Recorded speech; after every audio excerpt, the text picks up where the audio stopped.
What's up, my family? Listen, first-time listener, or you've been here the whole damn time. Hit that like, hit that subscribe, giddy up, let's go, no notes. That's my baby. I'm dying. That's my baby. We're going at it at 110%. I just want 5 minutes of happiness, please. Just give me 5 minutes. And they scored! They did it! What the hell was that? Oh, yeah! What the f*** are you talking about?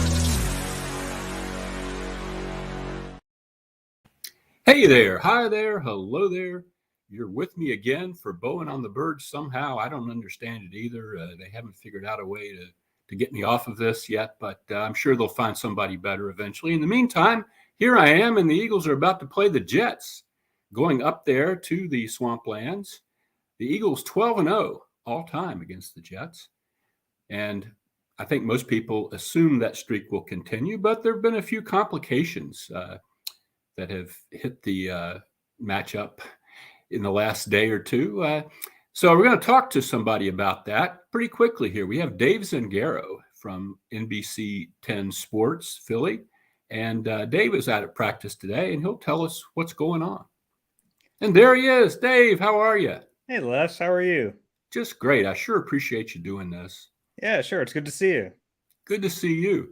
So what the hell, Dave? It looked like after last week, we could kind of relax a little bit. The Jets without Aaron Rodgers, they aren't that good, And then every day, there's a different guy not at practice. And now it looks like it looks like Carter and Slay are definitely not playing. Justin Evans, everybody said, was wearing a big brace on his knee.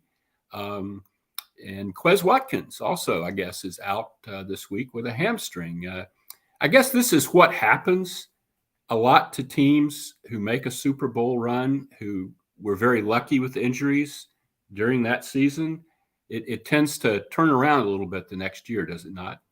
Yeah, I mean, they were never going to be as healthy as they were last year. That was we'll probably never see a season like that again. And it's funny because some fans got used to that, and that's just not the way it is for any team in this league. You don't stay that healthy. And even last year, there were some bumps and bruises along the way. They just avoided the serious injuries. And it looks like they avoided some serious injuries in this case, too. It doesn't look like the Jalen Carter injury or the Darius Slay injury are long-term deals. And that's a really important thing. I mean, it's funny that people are like, yeah, Jalen Carter, they're going to miss that rookie. Like, at this point, he's not even a rookie anymore. He's one of their best players. Yes, he is. He's one of the best defensive tackles in the league. So it's a big loss. And obviously Slay against Garrett Wilson, you'd like to have him, but you never want to say this is an easier week because it's the NFL and all that garbage, but it's an easier week. It is. I mean, if you had to pick between this week or, the following against Miami, you'd pick this as the week, especially for Slay to miss. They're going to need him chasing around Tyreek Hill next week. So not ideal, but also not the worst thing in the world either. They expect to have these guys back relatively soon. But yeah, there's going to be some, we're going to go back to the average a little bit here where NFL teams have injuries. Well, obviously the Jets are playing without Aaron Rodgers, which is a pretty big deal. And they also have some other injuries as well that are pretty significant. Their offensive line is kind of a mess. But keeping with the two big Eagles injuries we were talking about with Slay and with Carter, what are they going to do there? How do you see this working out in terms of who plays what? Sure. I mean, without Slay, it's pretty simple. They're going to have Josh Jobe up. He's the next guy, the next outside corner. So you'll have Josh Jobe and James Bradbury outside. And then in the slot, I think it is Bradley Roby, who played 25 snaps in his Eagles debut last week. I thought he settled things down. I thought he played well, especially off of 4 days after signing. He was a little sore after that game, as you'd imagine. So, yeah. But, the other options there are like moving James Bradbury back, which you obviously can't do now without Slay, Mario Goodrich or Eli Ricks. And they're young players that, if you weren't going to just play Mario Goodrich when Avonte Maddox got hurt, I don't know why you'd play him now that you have Bradley Roby. So I think it's Roby's job going forward. And that's a little scary because it means you have 3 starting cornerbacks over the age of 30, but that's just the position they're in. And then at defensive tackle, it looks like Fletcher Cox will be back this week. He missed a very rare game last week after getting the epidural in his back, but he was a full participant Thursday. I expect him to play in this game. They might have to monitor his snaps a little bit. So then you're talking about a lot more for Milton Williams, some more for Jordan Davis, and maybe some more for Contavious Street.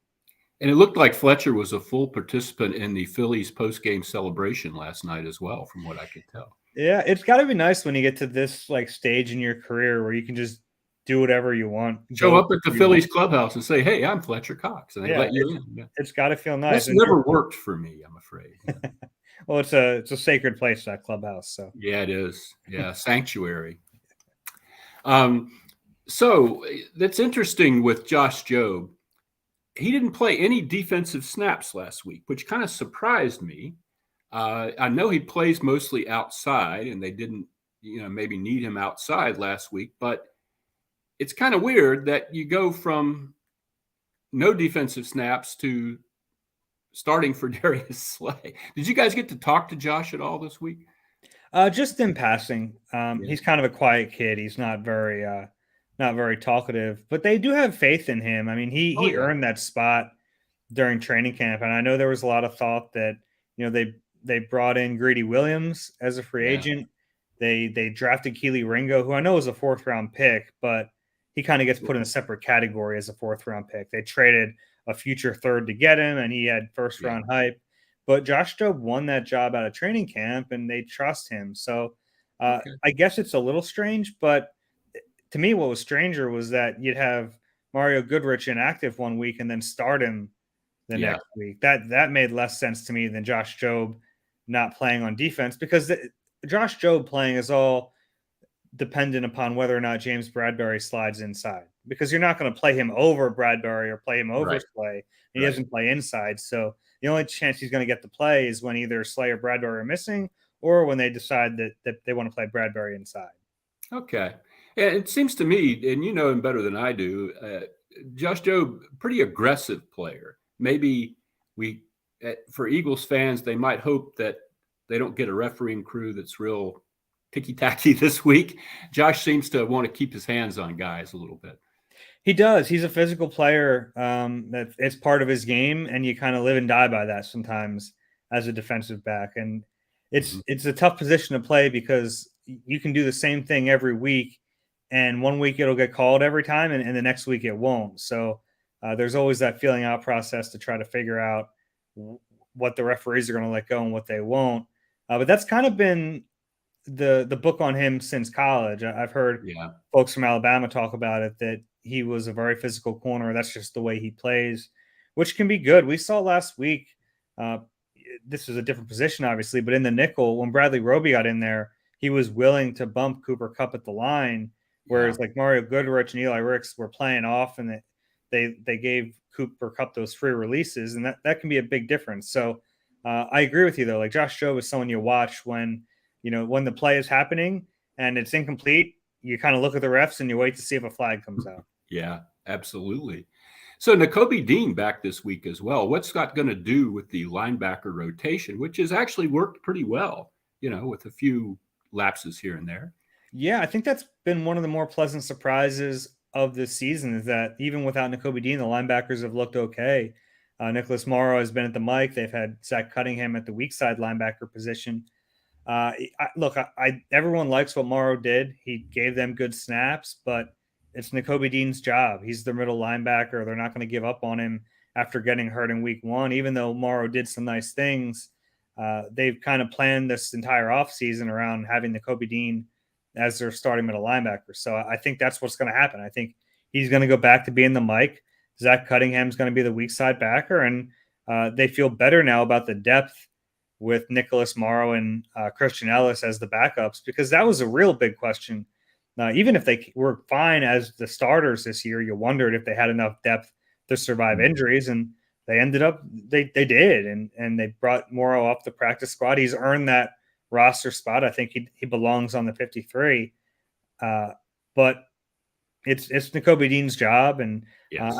I think he might offer them a little bit more in coverage. The reason, honestly, I don't want to take anything away from Nicholas Morrow, but the reason you blitz him is because you might not feel great about him in coverage. It's right. It's kind of what you do with a linebacker when you try to accentuate his strengths, and they did that. He's with a guy that moves forward well. Exactly. The backpedaling can be an issue. Whereas Nakobe Dean, we haven't seen it yet just because he hasn't played in the league, but theoretically he's better in coverage. But also you look back at his Georgia tape and he was a pretty effective blitzer. So curious to see how much of the Morrow blitzing stuff carries over with Dean now. Yeah, I really am too. And if he's as good at it as Morrow was, I guess you would think he'd have to be given his stature as a prospect, but we haven't really seen it yet. So yeah, I'm excited to watch Nakobe Dean. It's funny, Yeah. like you kind of forget about him because it's been 4 weeks and we haven't really seen him play. But that was one of the things I had like on my checklist this year was let's see what Nakobe Dean looks like, because absolutely, yes, he had a really quiet rookie training camp, and then he spent all last season on the bench. And he started off this training camp kind of quiet, but then as it went on, as they got into games, especially, he started to show up. And I thought he looked pretty good in week 1 before he got hurt. So I'm very curious to see what his career holds. Yes, indeed. He sure seems to be a leader type guy. Now, whether he can really play is another problem. But he seems to be they have an idea of him as some of the leaders on that defense are going to age out over the next few years, and Fletcher Cox, Brandon Graham, Darius Slay, and Dean seems to be a guy they want to put in a position where he's in charge of some of that. Yeah, I think it's pretty natural to him. And he's not like a super rah-rah guy, but he'll do it. And everyone always thinks to that clip of him at Georgia with Channing Tindall, I believe it was, where he's like yelling at him on the field to line up in the right spot. And he brings some of that. And the Mike position is a position that like naturally lends itself to being a leader. We saw that a little bit with TJ Edwards, and it doesn't have to be the rah-rah guy, doesn't have to be the guy that breaks down the huddle, but inherently it's a position where you need some leadership qualities. Yeah. And I think he definitely has that. You talk to all the guys he played with at Georgia, and they'll tell you what he meant to that group. He's just a really smart guy too. So that's part of leadership of that position is knowing what you're supposed to do, but knowing what all the other 10 guys are supposed to do and making sure they're lined up where they need to be. And from all accounts, he's been pretty vocal about that kind of stuff. So now, as we're speaking on Friday afternoon, as far as I know, there has not been that roster move they need to make, right, to get Nakobe Dean back. Correct. In the fold. They had one spot open entering this week, and they used that on Braden Mann, the punter, because they had already used up his elevation. So, if they activate Nakobe, which they have to do by 4 p.m. on Saturday, there will need to be a corresponding move. Do you have any thoughts on that? If you had to bet? I think there are some options there. The defensive back room is a little crowded, so maybe a Mario Goodrich could be a candidate there. They have 4 tight ends, and Albert O doesn't play. Yeah. I know you're not afraid of somebody grabbing him. Yeah. Yeah. I mean, I sometimes is a team going to find a spot for him? I don't know. Right. He hasn't played, and he doesn't offer much. He doesn't play special teams. He doesn't really block very well. So you're talking about this super athletic pass catching receiving tight end that you don't play. That you don't play. I mean, there are some other options like Rashad Penny hasn't played much, but I think you probably want to keep 4 running backs on the roster. You have 7. Somebody might grab him. You have 7 defensive tackles, but you're a little banged up there. So you don't want to lose any of those guys. I don't think. Yeah. So I think it's my guess would be either Goodrich or Albert O. Okay. Well, we'll keep an eye on that. Those are good candidates. We have to go to commercial here, Dave. I hope you'll stay on with us for a few more minutes afterwards, and we'll get some more of these thoughts on the Eagles and the Jets. Royal Billiard and Recreation, proudly celebrating 40 years and our new, bigger showroom. Twice the size and twice the fun. More pool tables by Olhausen. More dartboard sets, including custom reclaimed backboards. More bar and kitchen stools that can change a room. And more bars, including pre-built and custom. Hot tubs, skee ball, shuffleboard, outdoor, and fun. Royal Billiard and Recreation, your ultimate game room store. Now located on Bethlehem Pike in Colmar. In our family, food is our daily bond. My nonna, affectionately called Mama by many, found solace and joy in the kitchen, sharing her love through delicious creations. She turned her culinary passion into a flourishing business alongside her husband and sons in 1983.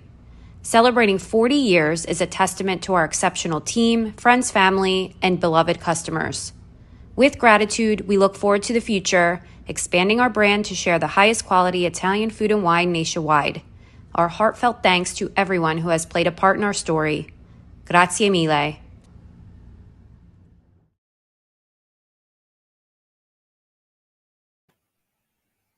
Hey, we're back. Dave Zangaro from NBC 10 Sports Philly and your host, Les Bowen for Bowen on the Birds. Dave, before all this injury stuff came up, I was going to talk a lot this week about the red zone and the Eagles offense, and we can still do that. It's confounding to me. You remember Marty Morningweg. You were here when Marty was here. Marty used to have a thing about, of course, Marty was a pass first guy.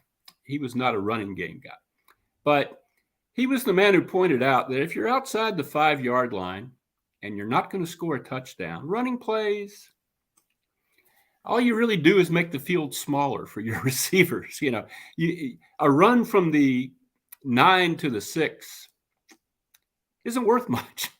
And I see a lot of that with the Eagles. I see a lot of Kenny Gainwell, and I see a lot of like quarterback draws that don't go anywhere. I think maybe throwing the ball into the end zone is a good thing, and they don't do it. I went through 10 snaps on the 3 drives that ended up in field goals last week in LA, and they didn't throw the ball into the end zone on any of them. The one time, and they weren't technically in the end zone because the ball was on the 20. They threw the interception on the ball. They threw the end zone, trying to hit A.J. Brown. But what do you see there? What is going on? Why can't they get this figured out? Yeah, I think it's not just one issue, but I agree with you. Throwing the ball into the end zone makes some sense, especially when you have A.J. Brown, Devontae Smith, and Dallas Goedert, 3 guys who will fight for the football and are pretty good at doing it. It's tricky because they've been so good at this quarterback sneak that sometimes it feels like they're setting it up or they're trying to set it up. Yes.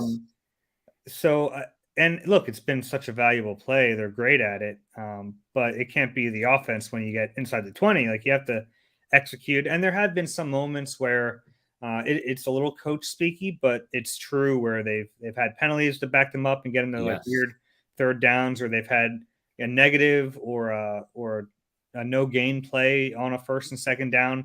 Absolutely. So they kind of get behind the sticks. Like, so that makes it tricky.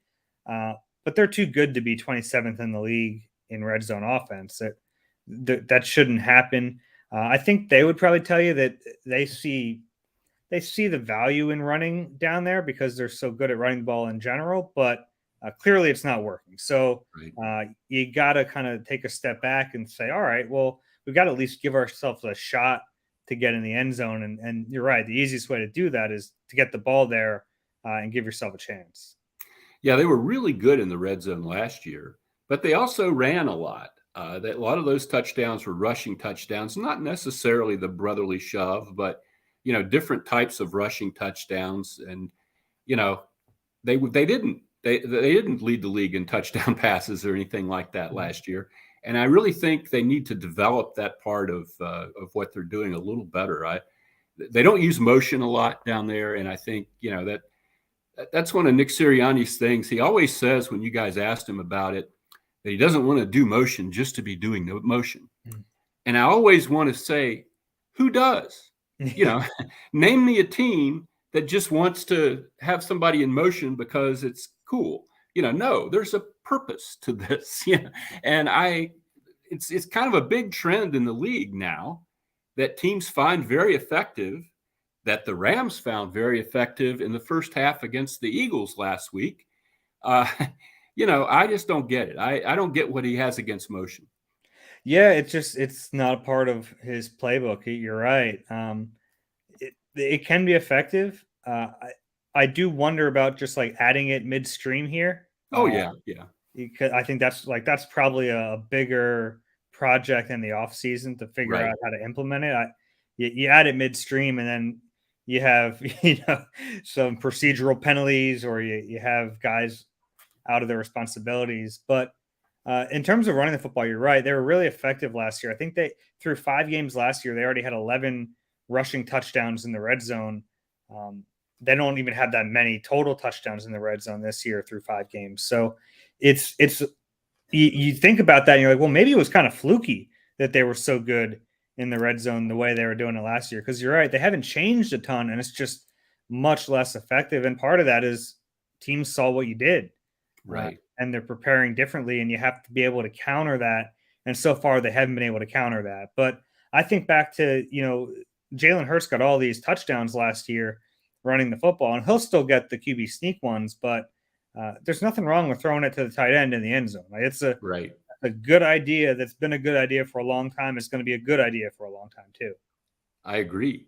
Yeah, with Hurts, it's we saw him have some running success last week. Got a good deal of running success, but it wasn't design runs so much. It was him deciding to, nothing's out there, let's go, and being a little more committed to it, I think, than he had been in previous games this season. The design runs with Hurts still, what are teams doing? Somebody suggested they were spying him with 2 guys or something. How do you cover receivers if you're spying the quarterback as tightly as teams seem to be doing in these early games? Yeah, I think, and we started to see this a little bit last year with the Giants. Like some heavy man teams are starting to run more zone so they can keep eyes on him. Yeah. And having eyes on the quarterback when it's Jalen Hurts means an awful lot. They're playing him a little differently with some of that stuff. I also think that it's a tricky thing because it's tough to really know. But we saw last week he kind of played with a little more abandon than we've seen him in recent weeks. And I start to wonder if it's maybe like a mindset thing where he just to be effective on the ground, he can't be just taking care of his body the way the coaches want him to do all the time. And that's a little scary because it is. You don't want to. Some of those hits he took Sunday were scary. That really amazing run that he had, the long one where he went to the right side. There were a couple of steps there that could have, I'm thinking like hip flexor or something, or at least a sprained ankle. Yeah, he came down weird on it. Yeah, it's a tricky thing because you don't want to like neuter him. He's so good at those things, and that's what makes him such a great player. But you do need him to protect himself. And I think the Eagles would tell you that a lot of the times we've seen him slide, it hasn't been on a gotta have it play. It'll be like a first down. And in that case, that probably is the right play. You don't have to fight for it. Whereas in last week's game, they were third downs. They were, in order to keep this drive alive, you got to get this, get this ball past the sticks. And he was willing and able to do that. We've seen running quarterbacks here for a long time. And there's always going to be this line of trying to balance that between, making sure you don't take away what makes him a special player, but also making sure this guy protects himself and you keep him on the field for an entire season. It's not lost on them that he's been injured in back-to-back Decembers. This is a team with Super Bowl aspirations, and that has to be on their mind. Yeah, and I say this all the time, but that injury last year in that Chicago game, that shoulder injury, that could have ended the season for the Eagles right there. They didn't have Nick Foles back there, jumping in to perform miracles. Gardner Minshew was not even decent, it turned out. And, if the shoulder is a little bit worse, he doesn't play. Hurts doesn't play again last season, and you don't go to the Super Bowl. And that certainly has to be the bottom line for all of this. But it also seems, I noticed when he came back from the shoulder last year, it's almost like it's just kind of what you were saying. It's like his whole mojo is affected by not being able to do these things. He just isn't as sharp overall if he can't get out there and ramble around. It's kind of part of his makeup. And so it's a really interesting and complex question. I think it's not something where you can just say, keep him in the pocket. That's not who he is. Yeah. And it's like, if you want to keep him in the pocket, then why do you have him? Yeah. Really? I mean, that's at least at this point in his career. Like, maybe he'll get to the point where that's their best bet. And I think obviously he's improved a ton as a pocket passer. I think if he never left the pocket, he'd still be a good quarterback right now. Yes. But what brings him to the level, of great is that ability, whether it's on design runs or just avoiding pressure and taking off. And he's gotten so much better at, buying time and still looking downfield. Whereas, even early this season, there were some moments where he looked like 21 Jalen Hurts, where, there was some pressure in his face. He'd put his eyes down and take off. Overall, he's gotten much better at feeling the pocket a little bit and stepping up in it and delivering a ball, or at least keeping his eyes downfield and then taking off at the last second if it's really not there. Very well said. Dave, my agree or disagree question this week was about the red zone, which I feel like there's been so much focus on that this week that we're going to see results, even though this is a very good defense the Eagles are facing, a very talented defense. I think this is the week they get this straightened out, that they need to get this straightened out to really solidify their place as an elite team this season. And you hear everybody talking about it in the locker room and different theories and things. And it's gotten to the point where I think they're not just going to kick the field goals this week and shrug their shoulders. How do you feel about that? Do you think this is the week? Oh, man, I'll tell you what, this is a good defense. And this is a defense with really good cornerback play. Maybe the best cornerback play they'll face all year.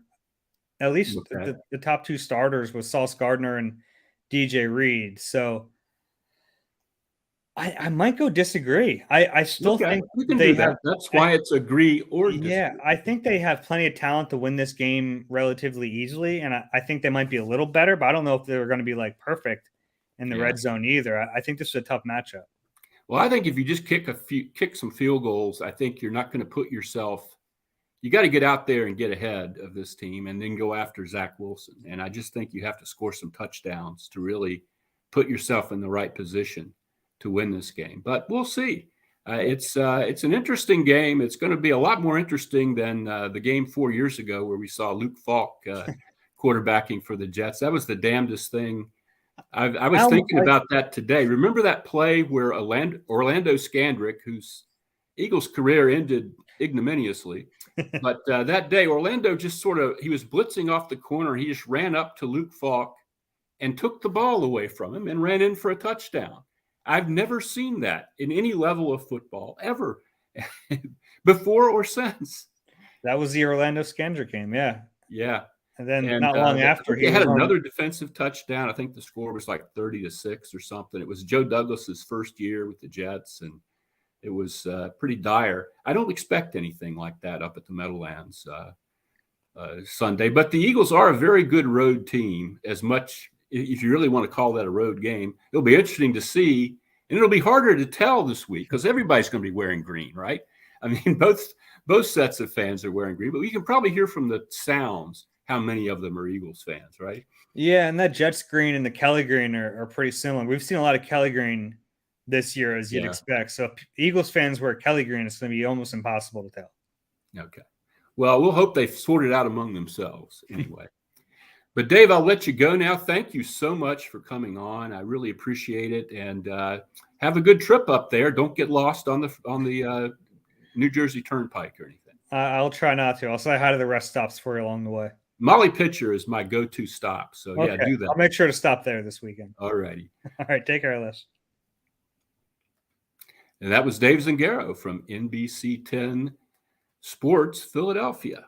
He covers the Eagles and does a very good job with Reuben Frank. And, this is a week that the Phillies have kind of overshadowed the Eagles a little bit, which doesn't happen very often. But that win last night was just amazing. 3-1 against the best pitcher in the league, probably. I think you have to mention that even on an Eagles podcast. And of course, Fletcher Cox was there, as we spoke to Dave about. It was a series that I didn't really think the Phillies would win, especially after their Game 2 debacle, but they did. And I think they have the sort of toughness and leadership that reminds me a little bit of the Eagles last season. And I think the Eagles probably still have that, but we have a lot of season left to prove that with so far. But yeah, Bryce Harper, Nick Castellanos, these are guys that would fit in very well in the Eagles locker room, I think. Well, for the second half of our show, we are looking for Zack Rosenblatt from The Athletic. Do we have Zack back there yet? We do. There he is. How's it going, Les? Zack, how are you? I'm good, man. Good to talk to you. Now, you don't look any different than when you covered the Eagles. I appreciate that. I feel like you can't see my hairline. It's gone farther up, I would say. Are you still a South Jersey guy, or have you moved up there to the dreaded north? Yeah, I've lived in Jersey City the last couple of years. The first, the 2 years I covered the Giants were entirely during the pandemic, so which was kind of a unique experience. But so that first year I was able to commute from South Jersey, but eventually decided that wasn't really prudent. So I'm up here now. Well, good. Okay. Well, I wanted to bring you on and introduce you. Zack covers the Jets for The Athletic, does a very good job. We do need to go to commercial, however. So gather your thoughts, Zack, and we'll be right back. In our family, food is our daily bond. My Nonna, affectionately called Mama by many, found solace and joy in the kitchen, sharing her love through delicious creations. She turned her culinary passion into a flourishing business alongside her husband and sons in 1983. Celebrating 40 years is a testament to our exceptional team, friends, family, and beloved customers. With gratitude, we look forward to the future, expanding our brand to share the highest quality Italian food and wine nationwide. Our heartfelt thanks to everyone who has played a part in our story. Grazie mille.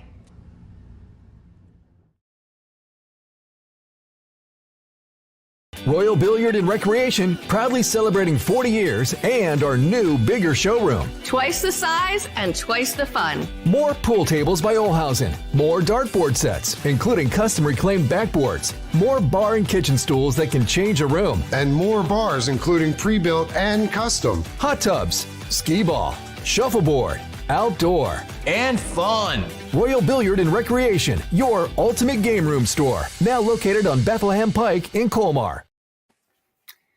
And we're back. Bowen on the Birds, final half hour here. We have Zack Rosenblatt from The Athletic who covers those Jets. And Zack, I'm going to venture to say that it's been a heck of a year up there so far. You had Aaron Rodgers, and that was going to be like the focus of your season, I guess. And then you didn't have Aaron Rodgers. And, when a guy gets hurt like that, I don't think fans really know necessarily, but he just disappears. Suddenly, it's not like he's there in the locker room and you can ask him about how Zack Wilson's doing or anything like that. It's just one day Aaron Rodgers is the focus of your coverage, and the next day, okay, no more of that. What has that been like for you? Well, I would say Aaron Rodgers never truly disappears. He's always going to remain in my life, at least according to during this season. I would say we still have to hear from him once a week. But yeah, I've told people this, but walking out of MetLife that day, I said it felt as if like the last 5 months never happened, and we were right back to where we were before they got Aaron Rodgers. Like, it was the weirdest feeling because, we spent all, how the off seasons go. You're spending all off season hyping up, the new guy, and especially when it's a quarterback of that caliber. And the Jets have never had a good quarterback, and they've never been a good team. And there's all this hope, and they're talking about themselves as Super Bowl contenders, and probably a little too much. And then 4 plays into the season, like, it just Jets fans who are the most depressed bunch I've ever encountered already. Like, it was just a weird feeling. Because then we're back at Zack Wilson. We're back to the same storylines as last year, where they have all the talent in the world, and can they do enough on offense to win? And it's just like, it just feels like I'm going through the same exact thing that I did last year. But yeah, it's I'm hoping they can at least stay competitive, because there's nothing worse than like a boring bad team, as you know. That is true. That is so true. It's never a dull moment in Florham Park. And, Aaron Rodgers is going to hang that carrot of making people believe that he can come back this year. I don't believe it, but he'll give people a little bit of hope until he until he can say later in the year when they're eliminated or whatever, he's like, oh, well, I'm not going to come back now. And I guess if you're the Jets, what you're looking for here, he does want to come back next year. So you probably don't want Zack Wilson to play.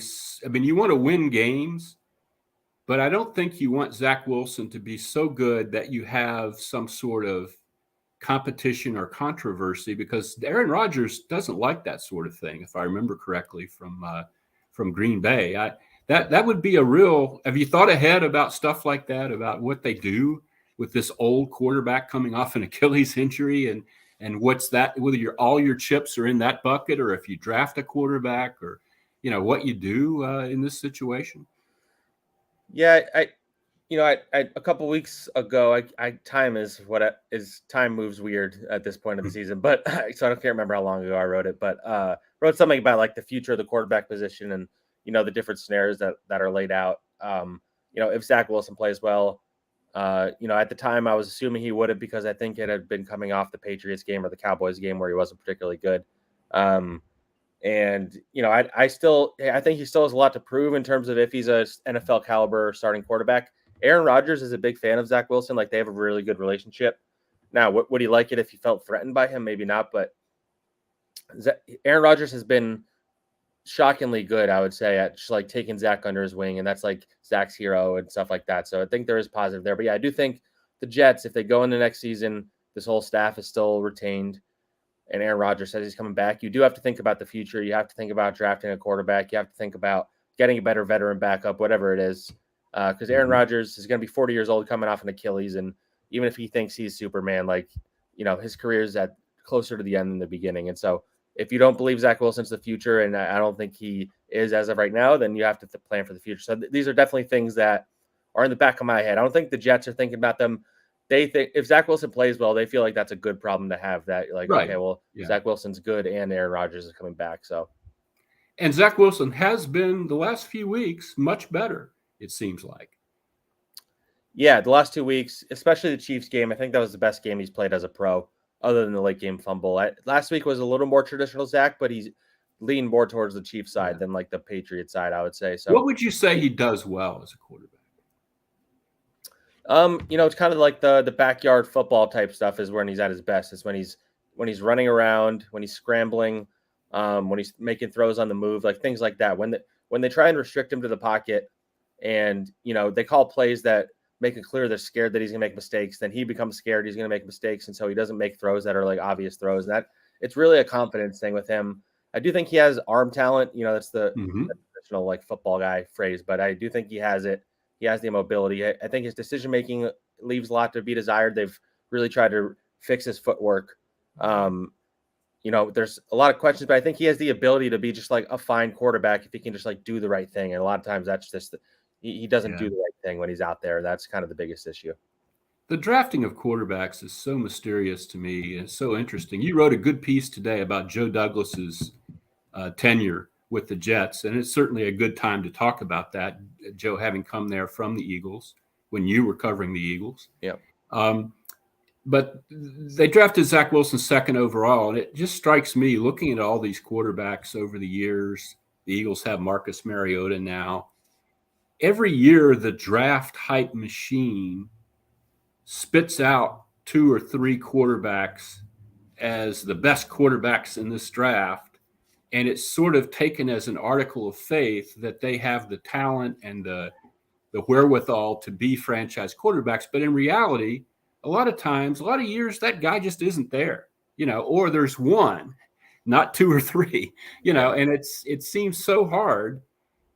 I wonder if teams talk themselves into these guys, or, how it works out that position is so overhyped coming out of college, and it just seems so hard to find the stuff that you really need to succeed in the NFL. Yeah. I think that's why I try not to listen too much to like this time of the year is when you hear a lot of times, like, this is a deep quarterback class. If you remember, the 2021 class was viewed that way. You had Trevor Lawrence at the top, viewed as like a generational guy. Then you had the Zack Wilson, Justin Fields, Mac Jones debate. And ultimately that class has been pretty brutal outside of Lawrence, who himself has had his bumps too. So, there's no easy formula, and that's why, if you're a bad team and you're banking on a rookie quarterback, like, every team is trying to find the right guy, and then so you take a swing, and then if it doesn't work, then it kind of people lose jobs, and you get where the Jets are, where they had to go and get a 39-year-old Aaron Rodgers, because if Zack Wilson hadn't been as bad as he was, they wouldn't have needed to. So yeah, I think they got attracted to, you have to remember, like, 2021 is when he was drafted, so that means the 2020 season was his last year, which was the COVID year. BYU was playing a lot of bad teams that year. And so if you watch the film, it's like Zack Wilson's getting a lot of time in the pocket. When Zack Wilson has time in the pocket is when he's at his best. But the NFL, the Jets have a bad offensive line, and you're not going to have that much time anyway. So it was kind of like skewed. And, as a evaluator, you need to be able to, like, discern whether it's real or if it's because he has all that's their job to figure it out. And they, frankly, they misevaluated Zack, and maybe they wouldn't admit that now. But I think it's pretty clear they did. They thought he was a guy that could do, like, the Patrick Mahomes type stuff and do crazy things and run and throw sidearm and all that stuff. But, it's kind of like everybody tries to replicate Steph Curry. Like, there's only one Patrick Mahomes. Right. So. That is exactly right, Zach. Yeah. The other side of the quarterbacking coin is you put a guy who's a prospect on a bad team or a team with a bad offensive line, and maybe you don't find out, Geno Smith came through the Jets. Geno Smith is actually pretty good quarterback where he is now. You have to – I've thought about that because you brought up Justin Fields, who's a guy I think has a lot of talent, but, that team is dreadful. And Justin Fields might end up quarterbacking somewhere else 3 years from now and being all right. It's just it's a weird position. It's unique, obviously. But let's talk about this week's game. I think it has suddenly gotten a lot more competitive over the last few days. I saw a quote today from your coach extolling Jalen Carter. The only problem there is Jalen Carter's not playing Sunday. Yeah. Darius Slay is not playing Sunday. This is, I think, a little tighter game than Eagles fans would be comfortable with. That defense you got up there is darn good, is it not? It is, yeah. And it's going to be interesting to see, some of the stuff they've struggled with. I feel like the Eagles can do pretty well. They have had a hard time with some mobile quarterbacks. They're not big on, like, having a spy. So you've seen a lot of, like, open space for Patrick Mahomes, Russell Wilson, and Josh Allen to a degree are able to, like, do they get a lot of yards in the middle so of the field. that they're watching the quarterback? They do play a lot of zone. But yeah, again, they've had issues with the quarterback, and they have those two corners on the outside, Sauce Gardner and DJ Reed, who kind of shut down their side of the field. But teams have found a way to beat the Jets. It's kind of death by 1,000 cuts, which is what they want. They don't like giving up big plays, but they'll let you beat them in the middle of the field. And the Cowboys kind of, like, really embrace that and burst open that hole. And I think the Jets the Eagles have the talent with Dallas Goedert and AJ Brown and Devontae Smith to do some creative things. And on top of having a great running game, like, this is the most complete offense they will have faced. The best offensive line, obviously, they will have faced. So, and the defensive line, the Jets do not blitz. It's pretty rare that they do. They did last week at the end of the game, and it was a sack fumble, but it's pretty rare they blitz. So they do 4-man rushes because they believe in they the have defensive good line. Yeah. And they rotate, just like the Eagles. They rotate those guys constantly. So it's kind of like they're constantly coming at you, but they haven't really gotten home enough this year. Like, it's been pressures, but not sacks. And if you're going to beat the Eagles, especially someone like Jalen Hurts who can get away from it, like, they need to finish that. But yeah, so, to your point, like, it's going to be about the other side of the ball for the Jets. You have Darius Slay out, you have Jalen Carter out, Fletcher Cox banged up, all that stuff. But the Jets offense has been one of the least productive in the NFL. So that offense and that offensive line, especially, you lose Alijah Vera-Tucker, you have Hassan Reddick going against Max Mitchell, which is a win for the Eagles. And so it's going to come down to the Jets offense actually making some big plays and not playing scared, because the way they operate in offense is they just try not to make any mistakes. And, if you fall behind, I don't think this is a team that's built to come back against a team like the Eagles. So I want to talk to you about that running back, but first we have one more commercial break, and then I will we'll get into our final segment, and you can tell me who the heck Breece Hall is and how he got to the Jets. He seems like an incredible talent. Hats.com is the premier destination for quality and fashion-forward hats and more, with designs for every style and trend. Locally based and run by Philly sports team fanatics, hats.com can help you elevate your hat John. Utilize the easy-to-use guides at hats.com to find your perfect size and style, and shipping and returns are free. Hats.com. Find yourself in a hat. Use code Philly for 15% off your order. Hats.com. Royal Billiard and Recreation, proudly celebrating 40 years and our new, bigger showroom. Twice the size and twice the fun. More pool tables by Olhausen. More dartboard sets, including custom reclaimed backboards. More bar and kitchen stools that can change a room. And more bars, including pre-built and custom. Hot tubs, skee ball, shuffleboard, outdoor, and fun. Royal Billiard and Recreation, your ultimate game room store. Now located on Bethlehem Pike in Colmar. And we're back for the final segment of Bowen on the Birds. I know you're relieved out there, and probably Zack Rosenblatt from The Athletic is as well, that we're going to be done with this soon. But before I let Zack go, I have to know some more things about these Jets, and one of them is his running back. Is it Breece Hall, 220-pound guy who's a breakaway runner?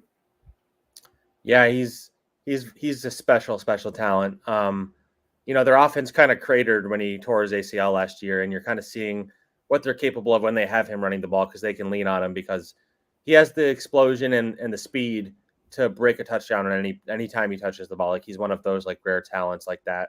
And especially when the run blocking's been as good as it's been the last 2 weeks, like that's how he kind of has the game he did. But yeah, everything kind of flows through him. Through the first 4 games, they had him on a pitch count coming off the ACL, so he wasn't getting the ball as much. And then they unleashed him last week, and now he's got the full-on bell cow, and I fully expect him to get the ball a lot. I'm sure the Eagles are going to stack the box and force Zack Wilson to beat them, but Breece Hall is going to touch the ball quite a bit, and he's kind of the make or break every week for this offense for sure. Now, do they throw him the ball at all, or does he just run it? They do throw it to him a little bit. He gets it more in the running game. They haven't really. The passing game hasn't really been all that inventive so far in general. So I would get him the ball in space, however you can do it. I'm curious to see if he does get the ball more in the passing game, though. So your offensive line, now that is you talked about that a little bit, but let's go a little more into it. You had a huge injury, I guess, this week. Guy who's played both tackle and guard. How do things set up now without him? Yeah, Alijah Vera-Tucker. They had him at right guard. They moved him to tackle. Last year he was the Swiss Army knife for them too, but both years he's suffered season-ending injuries, and it's a big loss, especially because the offensive line was finally flowing these last couple of weeks. But yeah, so what I think they'll do is they'll put Max Mitchell in at right tackle. He's a guy that they drafted in the 4th round last year to be a developmental guy, and he got thrown into the fire as a rookie. He played. It was up and down, but he showed some flashes. This offseason, he didn't look very good. But they have no choice but to play him, and he has to do his job, and that's going to be blocking Hassan Reddick. And you hope they give him some help. They have some good blocking tight ends. I'm curious to see how much they run 12 personnel. But the offensive line has always been the biggest question with this team. That remains the case. I mean, Zack Wilson's number 1, but offensive line number 2. And if they don't protect Zack Wilson, he does not play well under pressure, and so that's going to kind of decide how this game goes. Yeah, it really is, because the Eagles have a stout defensive line, even without Jalen Carter. I think they're going to want to try to pressure, and create maybe a turnover or two that can make things a little easier for their offense going up against that stout Jets defense. I do think that's going to be where the game is decided. The Eagles defensive line and the Jets offensive line, and Zack Wilson, of course. So you wrote about Joe Douglas today, and I wanted to ask you more about that. And I thought it was a very even-handed treatment of his tenure there, which has had some real ups and some real downs. And I never got a clear picture of Joe when he was with the Eagles either. It was kind of the same thing. They did some very good things. They won a Super Bowl while he was here, but they also had some incredible draft misses that were just devastating. And that pattern has kind of continued. The one thing you did note that was very true, I think, that he kind of takes from Howie Roseman is he doesn't lose trades. He tends to get value back in every trade. He doesn't trade guys just to get rid of them, which I think is a good thing. And there are a lot of general managers that that don't do that sort of thing very well, I think, who get just fed up and let's get this guy out of here. Nobody gave us anything. Okay, he's gone. But how do you see Joe's tenure? Do you think if this season, you're 2-3 right now, let's say if this is an 8-9 type season, is he in trouble? It's a good question. I think he's probably safe unless it's an absolute disaster. I do think, especially with the prospect of Aaron Rodgers coming back, I think he's safe. I wonder more about the coaching staff. I think 8-9 would probably be, be more wins than they had last year. So that would probably be enough to save everybody. But in terms of Joe, I think it's all about perspective. I wrote that, and with any fan base, obviously there's going to be people who agree or disagree. There's some fans who think he's done an awful job because if you just look at the pure numbers, their record, they haven't won very many. Which is very fair. But also there's the flip side of that where he inherited, anytime a GM comes in, he's inheriting a bad situation. He inherited a terrible one. Adam Gase was his coach for 2 years. He had to build this roster up. It was the worst roster in football, especially on defense. And now this is one of the best defenses in the league. He built up the roster enough that Aaron Rodgers wanted to come here. He traded for Aaron Rodgers. He's had trouble building the offensive line, which I think is a fair criticism. And the Zack Wilson pick, most GMs and coaches don't survive a failure to that degree. They're still alive, and they might him and Robert Saleh might still survive this year, which is pretty unprecedented to draft a guy second overall and for him to be a colossal. Last year, I even looked at the end of last year. I looked through all the obvious busts in the first round and over the last decade, and almost every single head coach was fired within 3 years, and every GM I believe was fired within 3 or 4 years. It's pretty hard to survive that, but and even the Eagles, I would say, Doug Peterson ended up, I think, paying a price for Carson Wentz's descent. Even though he won the Super Bowl, Peterson did. It became, I think, clearly when Doug was brought in, his mandate was, okay, we've got this quarterback, and you're a quarterback guy, and in 2020, they were a bad team, and the quarterback was useless. And I think that's what ultimately. It's really hard to survive a bad mistake at the top of the draft with a quarterback. That is certainly true. Yeah, and the other part of this is it's all relative, and I think Jets fans in particular, but in general, you have to consider, he relative to other GMs, Joe Douglas rarely makes a decision where he makes it and you're like, okay, that didn't make sense. Most of his decisions make sense. Not all of them work out. I think he has the ability to be a good GM. He obviously has had a lot of misses, and there's some concerns with his draft history. His 2022 draft might be the best draft in Jets history already. It was one of the better NFL. I looked at. I knew they'd gotten some good players that year, but I hadn't really looked down the list before I read your story today.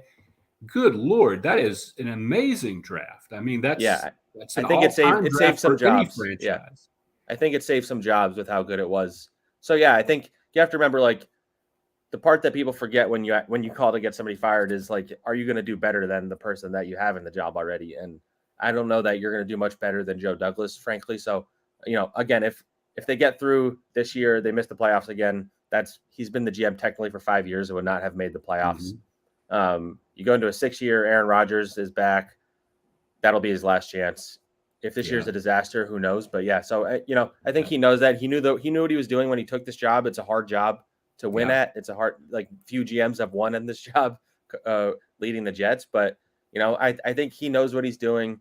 Even if he's made some mistakes along the way, I do think that if they figure out the quarterback position, he has the ability to be the GM of a winning team. Fair enough. So something else from up there this week I wanted to ask you about. Your coach said that he wanted to give Jalen Hurts 11 kisses on the brotherly shove play. Now, I've watched them do this a whole lot over the last few years, as you might imagine.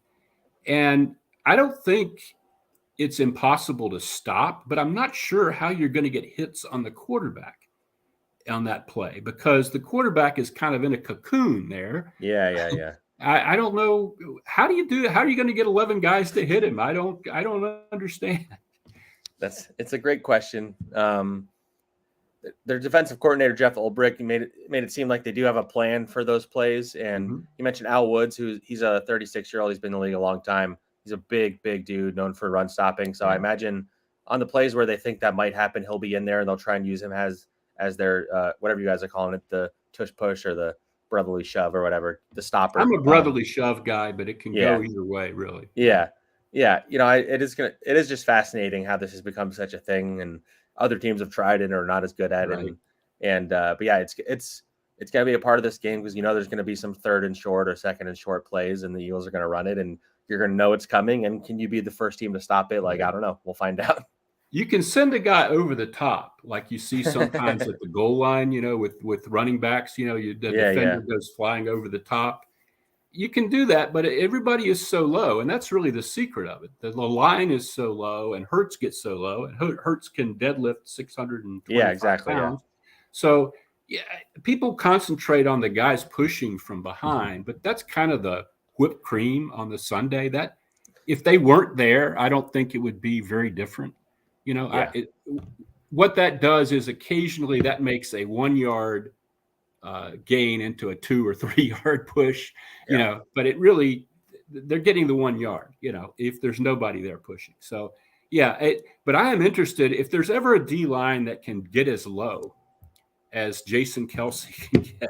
And, it'll be that would make it tougher, I think. And certainly sooner or later, teams are going to start figuring out ways to limit it. There's been a lot of concern about injury. The Giants managed to get guys injured doing this, which I'm not sure how you do it because you're moving at a very slow. It's just guys pushing on each other. It's not unless you got something twisted or, it's not a high injury type play at all. It's not a collision type play. I feel like that's more of a Giants problem than an Eagles. If you look at the Giants injury report these days, they have like 20 guys on it. Right. So I think it's the push isn't the fault. Yeah. And the week they tried it, they didn't really practice it. They said, yeah. Well, that, yeah. But so it's, what do you think now? 12-0 Eagles against the Jets over the years. Is this the year? Is this the game that breaks the streak? I don't think so. I think that the Slay and the Carter news is certainly a positive, especially the Slay one, because I think even if you lose Carter, the Eagles have enough defensive linemen that they can probably survive without him. But I think the Jets can be competitive, but I just think the Eagles just have too much talent. They're too well coached. And the Jets, historically just make mistakes and bad moments. So I don't think they can pull it off. I think it's going to be closer than maybe people realize, but I don't think that the Jets will win this one. Yeah, I kind of feel the same way. I'm thinking like a low-scoring game maybe. Yeah. Especially since the Eagles have had a lot of trouble in the red zone this year. They tend to kick a lot of field goals, and that you don't pull away from teams kicking field goals. I wanted to ask you what you think about the crowd this week. What is the Jets crowd like? Will Eagles fans get a lot of tickets? Is that something that happens to the Jets? And with everybody wearing green, how will we know? You'll know by the noise, probably. Okay. I think it'll be a good Jets crowd, but I know from experience, obviously, how well Eagles fans travel. And while there is some excitement about this Jets team, it's not as much as in week one, which was the livest crowd I've seen when Aaron Rodgers was out there. So I think it might be close to an even split. But you'll hear the Jets fans. You hear the Jets fans the most when they're angriest. And so if things are going bad, you might hear some boos. But I think it's gonna be a fun crowd because I think it's gonna be loud on both sides. Yeah, and I think it'll be a good game. I really I'll be shocked if it's not a pretty competitive, tight, hard-hitting contest. I really do like that defensive line. I know Quinnen Williams is kind of right up there with anybody in the league right now, and there isn't a weak link on that line. Really, it's all good, and you have linebackers too. Mosley, heck of a linebacker. I guess safety would be the only position where maybe it's not a great defense, but that's true almost everywhere these days. So certainly the Eagles aren't great at safety, and I don't know of a lot of teams that really prioritize that in 2023. Yeah, Joe comes from the Howie school, obviously, and so generally doesn't value linebacker and safety as much. He inherited C.J. Mosley's big contract. C.J.'s been an important part of this defense, but Quincy Williams, the other linebacker, he's a guy that got off the waiver wire. Safety, they got Jordan Whitehead. He's played really well, though, Quincy Williams. Quincy's been great. Yeah, Jordan Whitehead, they got on a cheap deal last year, veteran guy, and their other starter is an undrafted rookie from last year. So they clearly don't spend a lot of money at the safety position. And I think it's because the way their defense is played, I don't think they need, like last year they had average safeties and they still had a top 5 defense. Like I think you don't need great safeties in this defense. You need guys that make plays when they're there. And you hope can at least like do the right thing on the back end, which sometimes these guys don't, and it's costly. But yeah, they feel good. You have 3 good corners. You have a great D-line. You have 2 good linebackers. They feel pretty good about that unit. I understand. Well, we're about out of time here, Zach. I want to thank you one more time for agreeing to do this, and I hope you have a good season and a good day Sunday. And I'd like to see you again sometime when you're down this way. Of course. My family's all down there, so I'll be down for sure. Always great chatting with you, Les. All righty, Zach. And that is it for today's edition of Bowen on the Bird.